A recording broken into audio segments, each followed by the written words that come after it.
ये बात काफी पुरानी है, शायद 1991 से 1992 के लगभग की घटना है। हमारे पड़ोस में एक किराएदार रहा करते थे। उनकी सर्विस टू व्हीलर कंपनी में एक मैकेनिक की थी। उनकी प्रवृत्ति नास्तिक थी और उनकी पत्नी और बच्चे काफी धार्मिक थे। उनके बीच में हमेशा इसी बात को लेकर झगड़ा होता था कि जब भी कोई धार्मिक समारोह होता, जैसे कोई साधु संत का प्रवचन होना हो या कोई झांकी या फिर पड़ोस में किसी के भी यहाँ भजन मंडली का कार्यक्रम हो, तो उनकी पत्नी किसी भी समारोह में पुण्य कमाने का अवसर नहीं खोना चाहती थी। इसीलिए वो जब भी किसी का बुलावा आता या कोई ऊंचे साधु संतों का प्रवचन होता तो वो तुरंत वहां जाने के लिए तैयार हो जाती थी। यही बात उनके पति को अच्छी नहीं लगती थी, क्योंकि उनके इस तरह के बुलावों में जाने से उनके रोज के कामों में व्यवधान पड़ता था। बात भी सही थी, क्योंकि पहली जिम्मेदारी हमारे घर की होती है, बाद में अन्य कार्यों की। लेकिन दोस्तों, उनके पति हमेशा से नास्तिक नहीं थे, क्योंकि जब भी वो किसी देव स्थान से गुजरते अपना सिर जरूर झुकाते थे। इसी से हमने ये बात नोटिस कर ली, ये अंदर से धार्मिक तो जरूर है, लेकिन इनके नास्तिक होने का काफी श्रेय इनकी पत्नी को जाता है, क्योंकि इंसान के कर्म और भाग्य दोनों एक साथ चलते हैं। आप चाहे कितनी भी अच्छी किस्मत लिखा के क्यों न लाए हो, फल तो कर्म के अनुसार ही मिलेगा। उनकी पत्नी को अपने खुद के मकान की बहुत लालसा रहती थी, और भाग्य ने साथ दिया तो उनके होम लोन की परेशानियां दूर हो गई और उन्होंने अच्छा सा मकान खरीद लिया। दोस्तों, अब यहाँ से बात शुरू होती है। उनकी पत्नी के कारण उन अंकल ने पूजा पाठ और हवन शांति गृह प्रवेश को बिल्कुल सिरे से नकार दिया और घर में शिफ्ट हो गए। उस घर में जाते ही सबसे पहले तो उन अंकल को भगवान की तस्वीरें लगाते ही कील से गहरा जख्म हो गया और खून की धार जमीन पर गिर गई। उनको 7 टांके आए। घर में शिफ्ट होने के बाद वो कुछ समय के लिए कहीं बाहर चले गए। वापस आए तो उनके साथ अजीब अजीब सी बातें होने लगी।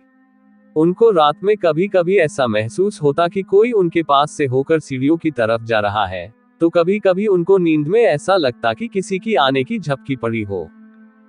अब इस तरह उनको 2 से 3 महीने हो गए। फिर एक दिन उन अंकल की तबीयत खराब हो गई। सब जांचें हो गई, लेकिन कोई समस्या नहीं निकली। लेकिन वो अंकल अपनी पत्नी से कहते कि मुझे बहुत घुटन महसूस हो रही है और मन भी खराब हो रहा है। वो अपनी पत्नी से बोलते, पता नहीं मुझे बार बार ऐसा लग रहा है कि मैं बहुत जी भर कर रो। दोस्तों, यहाँ आपको ऐसा लग रहा होगा ये क्या बात हुई, कोई अपने आप क्यों रोएगा। लेकिन दोस्तों, जो मैंने सुना वही बता रहा हूँ। उसके बाद वो अपनी पत्नी से बोले कि पता नहीं, पर मुझे लग रहा है कि मैं अनाथ हो गया हूँ और सब मुझे छोड़कर चले गए, इसलिए मुझे रोने की इच्छा हो रही है। उनकी पत्नी बोली, ये क्या बोल रहे हो, कहाँ सब चले गए, ऐसी बातें क्यों कर रहे हो। समय निकलता रहा। धीरे धीरे परिवार में सभी सदस्य उदास उदास से और चुप रहने लगे। कोई किसी से ज्यादा बात नहीं करता था। उनके घर पर कोई भी उनसे मिलने के लिए जाता तो यही कहता, उनके यहाँ तो जाते ही ऐसा महसूस होता है जैसे कोई मर गया हो और उसको जलाने की तैयारी में गए हो।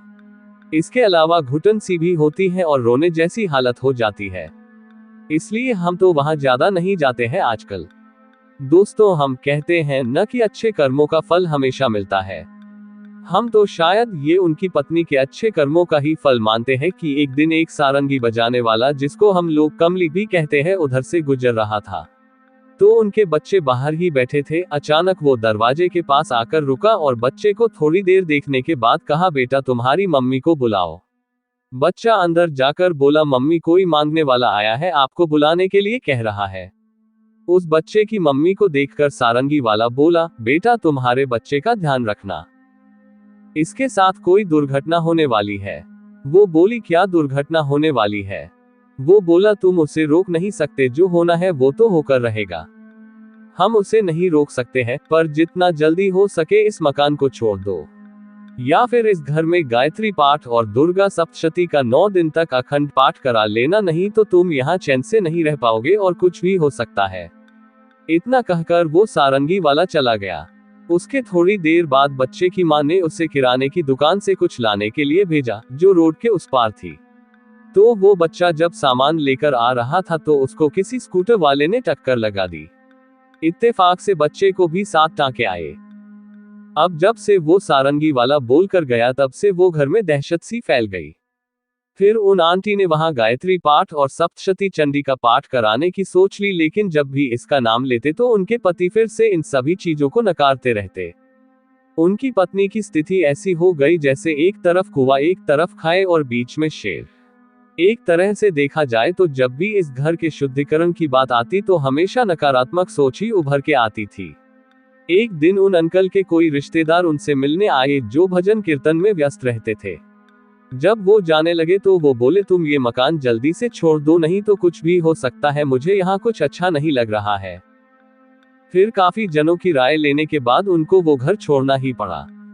फिर कुछ महीनों बाद वो आंटी एक बुजुर्ग महिला से बातें कर रही थी, तो बातों बातों में उस मकान की जिक्र चला तो उन बुजुर्ग महिला ने बताया कि यहाँ पर एक लड़की छत से गिर गई थी, और जब दूसरा परिवार जब रहने आया तो एक दिन घर में करंट फैलने से एक साथ 7 लोग मर गए थे। ये घटना उन बुजुर्ग महिला के शादी के समय के आसपास की घटना थी।